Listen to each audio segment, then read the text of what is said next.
Salut à vous les perles d'éveil. Bon, décidément, c'est une journée vidéo aujourd'hui, je sais pas. Je sais pas ce qui se passe, j'ai envie.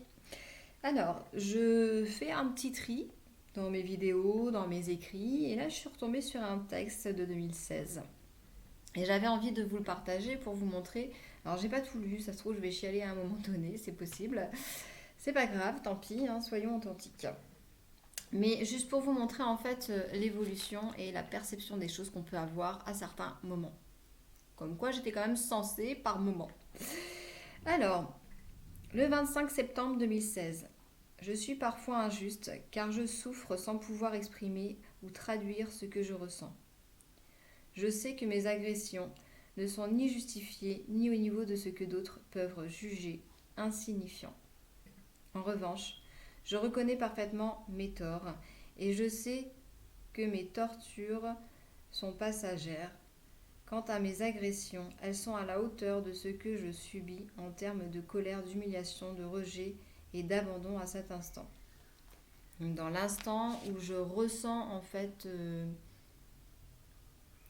la crise, l'agression, eh bien je suis comme ça parce que je n'ai pas à cette époque-là le recul nécessaire pour comprendre ce qui me passe par la tête, qu'est-ce qui vient m'impacter, qu'est-ce qui m'a réellement blessé. Ce ne sont pas que les paroles de l'autre, mais comment moi j'interprète et comment moi je ressens dans mon corps parce que ça vient toucher quelque chose auparavant. À quoi bon tenter d'expliquer mes réactions ou ce que je ressens? Il faudrait que chacun se remette en question pour comprendre que le message qu'il pense avoir entendu et compris venant de moi n'est qu'un écho de ce qu'il rejette en eux-mêmes. Pas que je cherche à justifier mes crises qui surviennent lorsque je n'anticipe pas une certaine part, une certaine perte de contrôle. Je sais que j'ai pas la suite.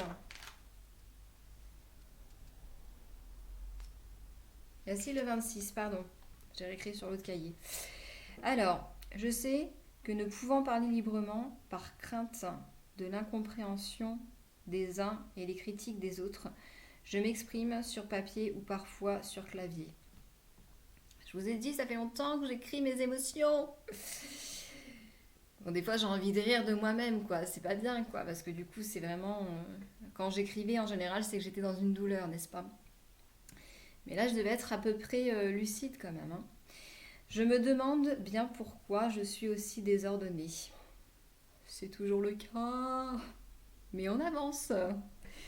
La plupart du temps, même si je sais à présent qu'il faut que je sois vigilante lorsque je crache ma haine, je me laisse encore surprendre par les mélanges de vieilles rancœurs et une situation nouvelle, remettant à jour des déceptions passées depuis bien longtemps et rouvrant une vieille blessure comme si elle venait juste de se faire.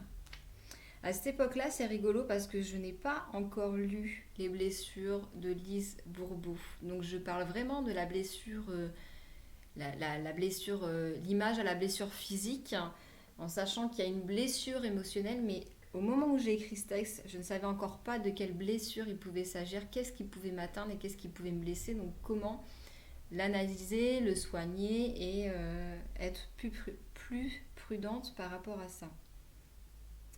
Ce week-end, nos voisins nous invitent encore une fois à l'apéro. Ah oui, il y a eu engueulade. D'accord, il y a eu perte de contrôle. Ok. Donc on le sait, on s'éternise, les enfants sont sages et nous passons une très très bonne soirée. Mais il commence à se faire tard et les enfants sont fatigués, donc je décide de rentrer. J'aurais bien aimé poursuivre cette soirée, mais je préfère rentrer pour mes enfants. Je laisse la porte d'entrée ouverte pour permettre qu'à mon ex de rentrer quand il le souhaite. Donc sur ce moment-là, en fait, j'ai pas de colère. Au moment où je prends la décision de rentrer, je me dis voilà, il est tard, les enfants sont fatigués, on va se coucher, c'est normal, il va finir sa soirée et après, eh bien, il rentrera quand il en aura envie. Mais il y a une partie de moi qui veut ça. Mais là, j'ai la blessure qui se réveille. Donc on se couche et je me réveille 1 heure plus tard. Je me rends compte qui n'est toujours pas rentré. Ça va beaucoup parler aux personnes qui ont cette blessure d'abandon. Ça parle, ça fait mal, ça pique, ça réveille. Donc il est 2h30. Et du coup, je pète un câble parce qu'en général à 21h30, monsieur s'endort. Je commence à devenir folle de rage. Pour lui faire part de mon mécontentement, je décide même d'aller dans le jardin pour voir si cela le perturbe. Donc, je résume l'histoire. Il est chez mes voisins, personne ne me voit, je suis derrière la clôture, derrière les buissons, et j'écoute un petit peu qu'est-ce qui se passe pour voir si à un moment donné il se dit je vais peut-être rentrer parce que peut-être que ma chérie m'attend et je sais pas. Je sais même pas ce que j'espère à ce moment-là, mais bon bref, je me rends compte certainement qu'il s'éclate et que moi je me fais chier et qu'il n'est pas à mes côtés, donc ça me pourrit bien le cerveau, hein, les entrailles et tutti quanti. Donc bien que je sens qu'il a compris le message, oui parce que j'ai envoyé un petit texto quand même, pour lui dire tu rentres quand ? Ça va ? Je te manque pas ? Vous savez le petit truc pour faire culpabiliser l'autre, et puis de toute façon l'autre on sait très bien qu'il n'a pas envie de rentrer parce que quand il sait que la moutarde commence à monter, et bien du coup il n'y a aucun intérêt à venir se faire engueuler, autant profiter encore plus de la soirée. Bien qu'il n'en profite pas forcément puisqu'il y a une part de lui qui se dit putain quand je vais rentrer ça va être la galère, et je vais peut-être en avoir pour quelques jours, ça peut même durer quelques semaines. Voilà. Donc ça, c'est avant de comprendre ses blessures, c'est avant de travailler dessus. Je vous l'ai dit, hein, c'est un travail de longue haleine. Je ne décolère pas de voir qu'il s'amuse autant sans moi et qu'il attend à partager avec d'autres. Je me sens humiliée et insultée de voir que je ne lui manque pas du tout et il m'a totalement oubliée. Je ferme la porte d'entrée pour qu'il se retrouve comme un con à la porte de la maison. Et bien dans la colère, bien comme il faut, c'est bien. Tout comme moi, je suis à la porte de son cœur comme une conne. Bon, on est d'accord, on est fâché, on n'est pas content. Ne sachant ni pourquoi, ni comment je peux y accéder. Donc à la porte de son cœur. Et quand même un petit bout de temps qu'on est ensemble, là on est sur 14 ans de vie commune quand même, hein. Donc malgré tout, je suis toujours dans cet état d'esprit, ok ? Quand je suis en colère, entre deux, ça va, voilà. Quand je suis pas dans cet état de colère, seulement le moment en fait où vous pétez un plomb et vous avez toutes ces émotions en fait qui remontent, c'est tout un package émotionnel qui date de l'enfance et il y a plein de choses en fait. Et le moindre petit truc de il n'était pas là à mon anniversaire ou il n'a pas pensé à telle date. Il aurait dû être là sur cette journée, à cette rencontre-là, il n'était pas présent, il y a tout et n'importe quoi, il a fait caca, il n'a pas tiré la chasse, ça peut être des trucs, mais aussi débiles soit-il. Voilà, vous allez tout ramener en fait pour détester l'autre. Parce que ça vous a fait chier, ça vous a fait mal, et puis vous n'êtes pas comme ça. Voilà, donc vous ne comprenez pas, et c'est réel en fait, c'est une vraie souffrance en fait, c'est pas juste histoire de faire chier l'autre, c'est vraiment qu'on a mal et on en souffre, mais plutôt que de se dire de quoi je souffre, quel est mon manque, quelle est ma blessure à ce moment-là, eh bien on se décharge sur l'autre en se disant mais il en a rien à foutre de ma gueule, il fait tout pour se foutre de moi. Donc il y en a qui sont manipulateurs, attention, on ne parle pas de la même chose là, mais là c'est pas le cas, voilà. Il faut savoir faire la différence et reconnaître en fait ce qu'on a à soigner en soi, tout simplement. Donc, oui c'est long, hein, c'est très long. Ouh là là, j'étais inspirée, je vais peut-être pas tout vous lire parce que j'étais inspirée. Là, on est sur... Ouais quand même, hein. Sur du 6 pages. 7. Oh bah dis donc. J'ai été remontée. Bref, j'en étais où ? Tac. D'accord, donc je décide, putain, j'ai de la tension dans l'œil tellement il y a des choses qui doivent remonter là. Évacuation par l'œil. Donc je décide de me coucher dans un endroit chaud qui sent le bois et surtout je souhaite dormir sur un sol dur et douloureux comme mon cœur en ce moment. Oui, alors je vais vraiment dans les extrêmes, hein. J'ai un lit, je pourrais au moins me coucher dans le lit, mais non, je préfère dormir par terre. Par terre à l'étage où on est en plein travaux. Et bah voilà quoi, je dors à même le sol, même pas un tapis de sol. Bon, j'ai décidé de mettre une pauvre couverture sur moi, comme, comme un sans-abri quoi. Voilà, peut-être qu'au niveau de l'image, ça a un sens. Bref. Mais du coup, vous voyez, je me fais encore plus mal en fait. Je, je- je me mets à la hauteur de ma douleur, quoi, à l'intérieur comme à l'extérieur. Je sais que ma réaction est excessive et abusive. Putain, je suis vachement lucide quand même, hein, je suis assez étonnée. D'autant plus que seulement 30 minutes après mon premier message, il est rentré alors qu'il aurait certainement prolongé sa soirée. C'est vrai que comme quoi, vous pourrez mettre encore plus de tension et se dire bah tant pis, je vais la laisser crever dans sa connerie et puis faire son pataquès et puis revenir que dans 2 3 heures, quitte à prendre la bagnole et puis se casser ailleurs ou aller faire une marche autour du pâté de maison plutôt que de rentrer et puis savoir que ça va être un petit peu la merde et qu'il va se culpabiliser en plus alors qu'il n'y est pour rien.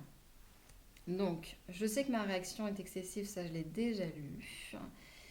Mais je suis encore pleine de colère car j'ai sans cesse besoin de lui. Je ne supporte pas qu'il me tourne le dos, même quelques minutes. Donc ça, c'est vraiment typique à la blessure de l'abandon. C'est que t'as pas le regard de l'autre 1 minute et t'as l'impression que tu crèves. Mais vraiment, t'en crèves en fait. Et le seul moyen de ne pas en crever, eh ben, c'est de faire du bruit. Donc tu vas gueuler, tu vas faire chier. Et comme ça, les regards vont se tourner vers toi. Mais de toute façon, les regards des autres, tu t'en fous. Parce que le seul, il n'y en a qu'un seul qui t'intéresse, le regard. Donc moi, c'était le regard de mon ex. Mais la réalité, c'est le regard de mon père qui me manquait. Le regard d'un père. Le regard de, de cette protection. Le regard que j'ai manqué, tout simplement. Donc après, c'est comme avec un thérapeute, vous le transposez sur quelqu'un. D'accord. Donc là, c'est vraiment ce qui se passe et je l'explique vraiment très bien. C'est terrible pour nous deux, car lui ne comprend pas ma peine et il s'en fout royalement. Je suis pas sûre qu'il en avait rien à foutre. Mais je suis dans la colère, d'accord. Donc je peux pas accepter que lui puisse être sensible à ce que je vis. De toute façon, il sait pas comment il peut me venir en aide. Voilà. Je peux pas parler pour lui, mais ou il pense qu'il est incapable de pouvoir gérer la situation, ou alors peut-être qu'il culpabilise en se disant bah, qu'est-ce que j'ai fait de mal, je sais pas, mais visiblement j'ai fait quelque chose de mal. Bref, c'est ni la sienne ni la mienne, mais il faut prendre ses responsabilités. Il est libre et autonome, ce que j'admire, car il peut vivre sereinement, tout autant que je déteste, car je suis dépendante affectivement et débile. Bon ben voilà, un petit mot gentil. Voilà. Parce que je m'aime à ce moment-là. Je m'aime pas du tout. Compliqué. Ok. Je sais que mes demandes sont bien trop grandes pour être totalement comblées. Oui, je le sais bien. Mais je pense être réaliste quand je vois que spontanément je vais vers lui pour lui demander de l'affection. Ah, pas pour lui demander de l'affection, mais pour lui transmettre la mienne. D'accord. Donc oui, ça c'est par rapport à la manière de montrer notre amour. Il y a des personnes, donc là je le dis très bien, et c'est vrai que je posais la question de savoir si c'était un rapport avec la blessure, mais en ce qui me concerne, par rapport à ma façon d'aimer, moi c'est vraiment d'être proche des personnes, donc de vivre des moments partagés, des moments sincères et authentiques, et de toucher en fait les personnes, d'apporter de l'amour mais par le toucher en fait. Ça peut être une main dans les cheveux, une main dans le dos, des massages, etc. Pour d'autres, ce sera utiliser le verbe, donc ce sera beaucoup de paroles gentilles, valorisantes. Pour d'autres, ce sera de faire des cadeaux. Pour d'autres, ce sera de rendre service. Et il y avait quoi d'autre? Il y avait le toucher, le service rendu, les mots valorisants.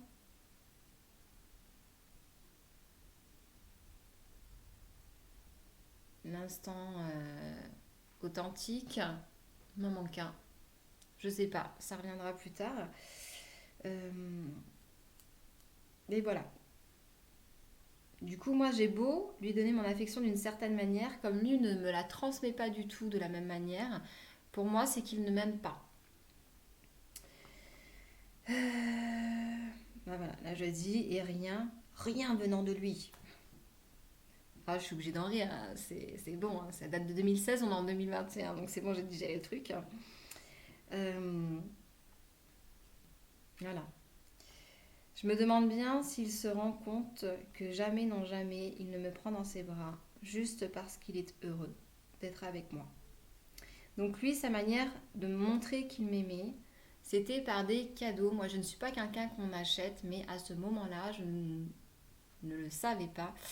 Et je ne pouvais pas en fait me dire que c'était sa façon à lui de me communiquer son amour parce que par les gestes ou par la parole, c'était pas comment dire, son langage de communication. Euh, il avait également beaucoup les services rendus, c'est-à-dire que s'il y avait un truc que j'avais besoin, une réparation sur la bagnole ou je sais pas moi un ménage à faire dans la maison ou une réparation ou un truc, bah, c'est vrai qu'il le faisait automatiquement quoi. Donc c'est oui faire en sorte que les choses soient bien pour toi, que tu n'aies pas besoin de les prendre en charge. Donc pour lui en fait c'est une manière de montrer qu'il aime et enfin c'est pas quelque chose qu'on se dit, en fait, c'est quelque chose qu'on fait naturellement. Vous avez peut-être dans vos collègues, dans vos amis, dans votre famille, des personnes qui vont beaucoup vous faire de flatterie et vous vous dites, bah, qu'est-ce qu'elle veut celle-là? Elle veut que j'en fasse autant, j'ai pas envie de lui rendre l'appareil, ou elle vous fait beaucoup de cadeaux et vous vous dites, qu'est-ce qu'elle veut avec un cadeau? Bah, c'est que c'est la manière de communiquer son amour, son affection pour les personnes, en fait. Donc, on utilise les mêmes méthodes pour tout le monde. Voilà, enfin dans tous les milieux. Donc j'ai plus envie de lui faire plaisir, nanani nanana, je préfère mettre une distance et me tenir éloignée.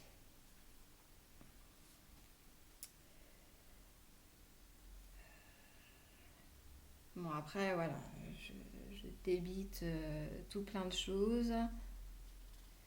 Donc je le reconnais, hein, je ne suis pas innocente. Je provoque très certainement à un moment donné le mépris des gens, mais je ne sais pas vraiment qui commence. Et lorsqu'il y a provocation, j'ai du mal à m'arrêter. Vous savez, c'est le fameux truc où on monte au créneau, en fait. C'est nous qu'on va gagner, c'est nous qu'on va faire le plus de mal. Mais en fait, on se fait le plus de mal à soi, quoi. Mais on ne veut pas lâcher le morceau. Euh, je crois même que je n'arrête jamais. Et je suis fatiguée. Donc là, je le reconnais bien, en fait, que je suis dans une détresse que je ne m'explique pas. Je reconnais bien que je suis quelqu'un d'enragé, de folle hystérique face à certaines situations et la plupart des personnes. Parce que c'est vrai qu'à part moi, je n'ai vu personne en fait. Si une copine, je l'embrasse très très fort d'ailleurs. Parce que même si on ne se voit pas souvent, peut-être qu'un jour elle tombera sur cette vidéo. Et vraiment, tout mon amour à toi parce que je sais que tu sauras t'identifier et que tu te reconnais parfaitement dans ce que je suis en train de décrire. Voilà, et que ô combien on se comprend, une fois qu'on a fait ce chemin-là, une fois qu'on a travaillé sur ses blessures, ô combien on comprend la personne en fait qui va péter un câble comme ça, euh, qui se sent déjà, qui se déteste, d'accord, qui se déteste déjà naturellement. En plus, tu sais que tu es détesté par les autres parce que forcément tu fais chier systématiquement et que, bah, voilà, tu sais que partout où tu iras, de toute façon, à un moment donné, tu vas faire de la merde. Donc forcément, les autres t'aiment pas déjà avant même que tu arrives. Tu vois, c'est inconscient. Même si les gens, ce sont tes amis, t'apprécient, ils savent qu'à un moment donné, ça va faire chier. Tu vas faire un truc de merde. Et toi aussi, tu le sais que tu vas faire un truc de merde. Donc voilà, c'est comme deux chiens en fait qui se rencontrent et qui ont peur l'un et l'autre et qui sautent dessus. C'est exactement pareil.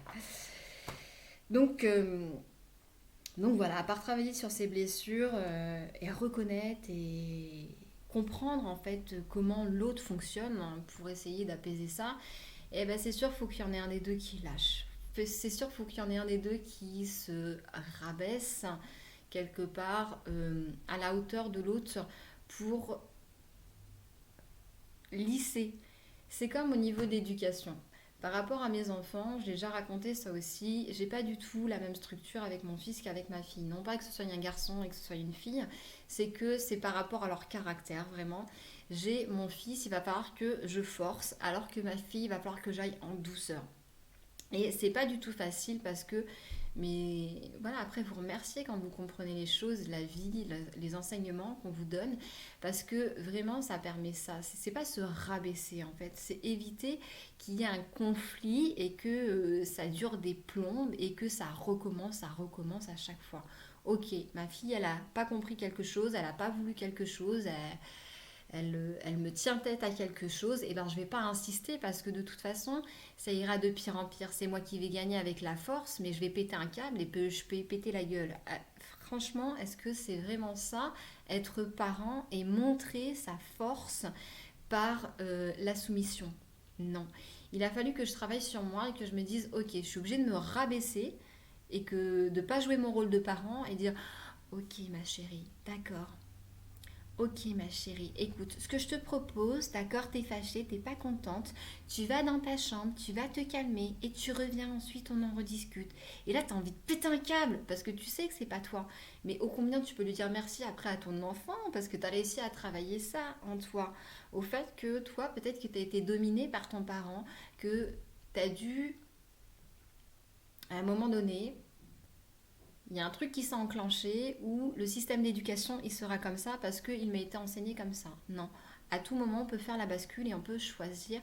Avec mon fils, ça ne marchera pas. Si je lui parle comme ça, il va se foutre de ma gueule et puis là vraiment je vais m'énerver. Donc j'y vais dans oui plus la soumission, mais c'est pas de la soumission à la rabaisser, mais c'est plus de la force à dire hey, c'est moi qui commande, d'accord, les choses elles se passent comme ça, point barre. C'est pas du tout la même chose. Voilà. En tout cas, moi, je le comprends comme ça et je me sens pas du tout. Mon fils, il va pas me dire ta gueule, maman, pour autant. Voilà. Il sait quand je dépasse les bornes et il me le fera remarquer. Et il sait quand lui est injuste et que. Il s'excusera pas forcément, mais il va se mettre en retrait et comprendre qu'il n'a pas à réagir comme ça. Voilà, voilà. Encore une fois, je suis partie dans des explications, je ne sais plus pourquoi. Mais oui, là j'étais en train de vous dire que voilà, moi je suis fatiguée en fait d'être comme ça me fait pas plaisir de savoir que je fais du mal aux gens, que je fais du tort, je fous tout le monde dans l'embarras.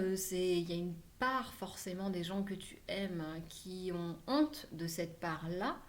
Et bah voilà quoi, toi, tant que tu n'arrives pas à assumer cette part-là, que tu en as honte, bah forcément eux aussi ils en auront honte. Et puis après, une fois que tu l'auras accepté, sans dire que c'est la faute des autres, parce que c'est ta faute à toi, c'est ta responsabilité, hein, on revient dessus. Mais les choses peuvent s'adoucir, d'accord. J'en avais déjà également parlé, c'est compliqué également parce que toi tu fais un travail sur toi et tu fais de la mise en lumière par rapport à ça. Et ceux qui sont autour, ils en ont absolument rien à foutre et ils feront pas le travail sur eux.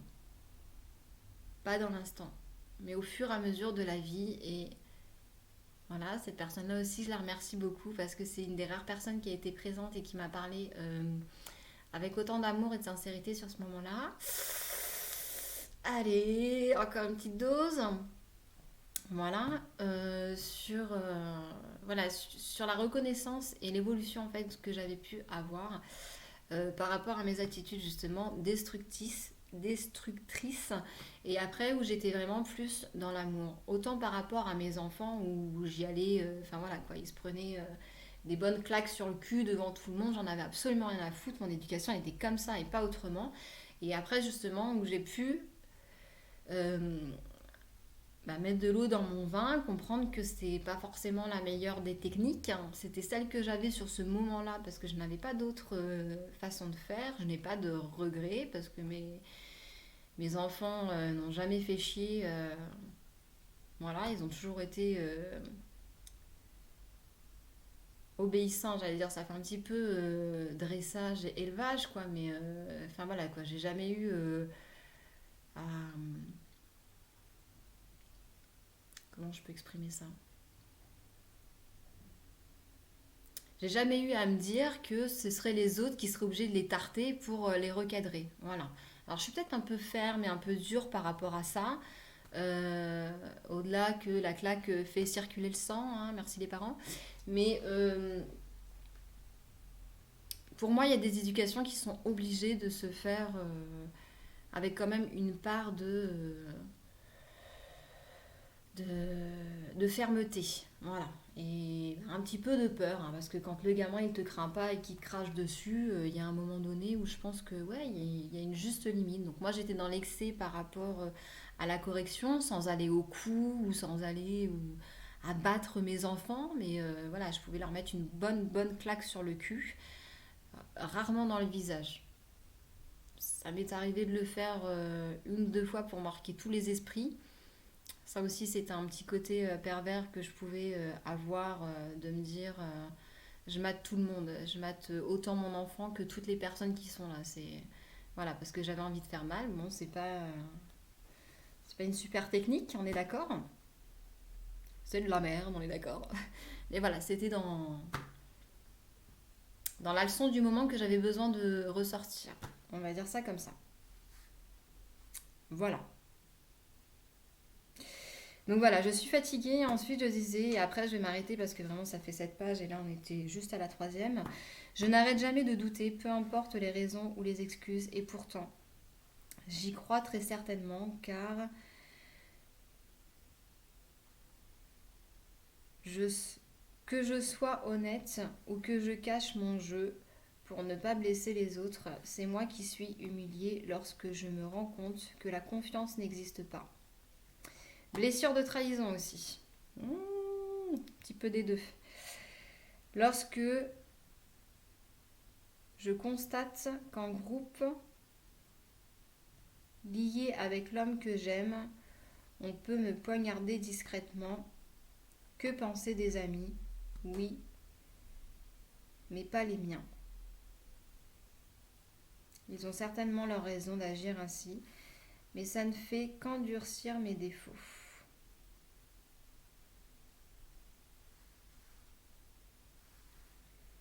Bon, bah là écoutez, je pense qu'on a fait le tour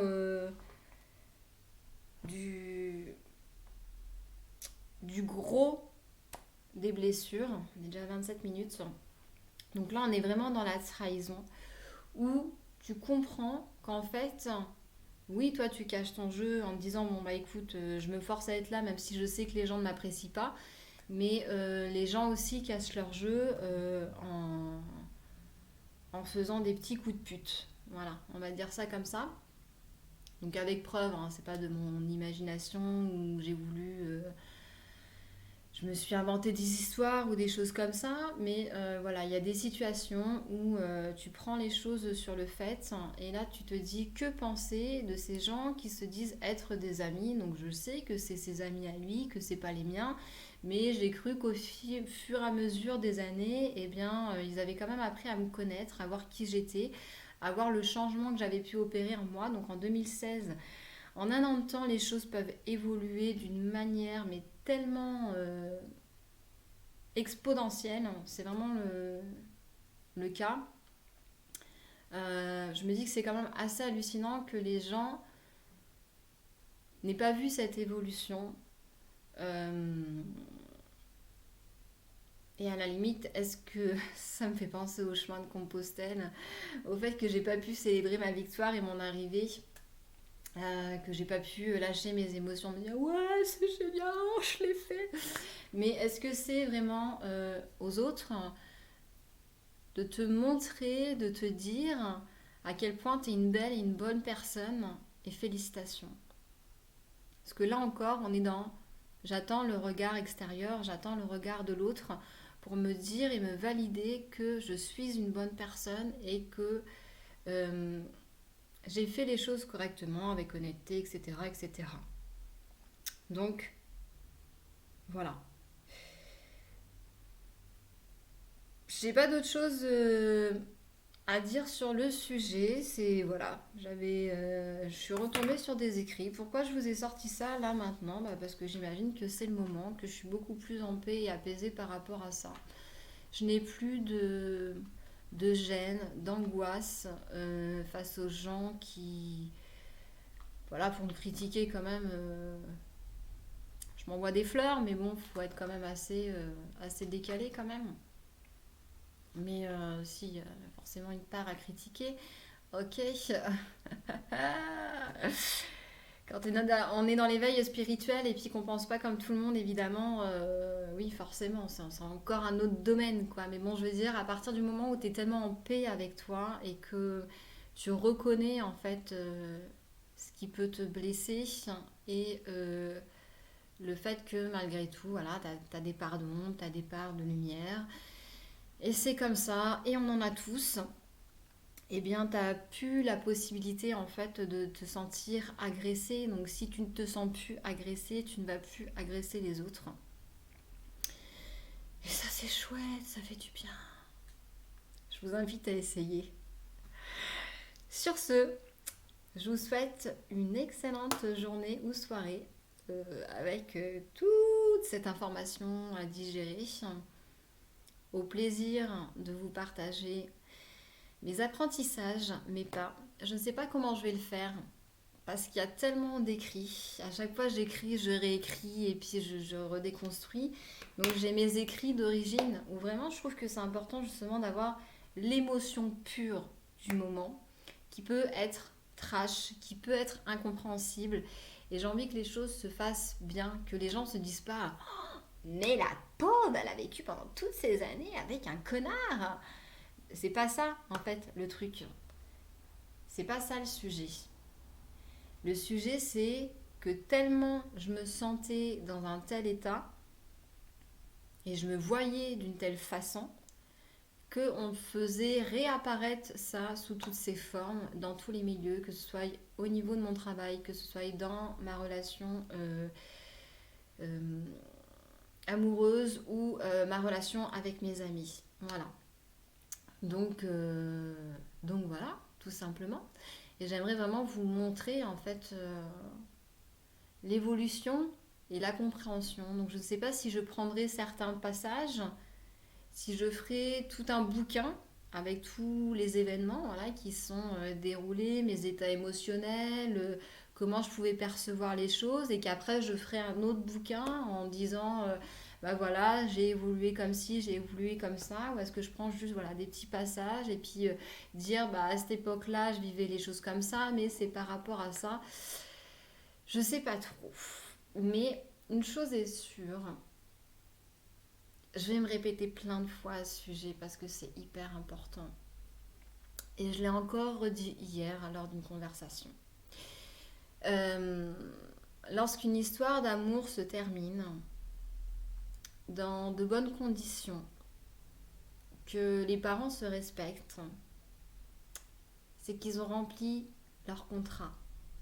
Même si on n'est pas au courant du contrat qu'on a passé mutuellement, parce que c'est nos âmes hein, qui le décident, on part dans un truc un petit peu plus spirituel là maintenant, mais il y a un moment donné où si vous êtes plus en colère, enragé contre l'autre, que vous êtes vraiment dans la gratitude, dans le remerciement de ce que vous avez vécu, parce que je vois tout le déroulement, je vois toute l'évolution que j'ai pu faire grâce à l'autre, euh, c'est vraiment énorme.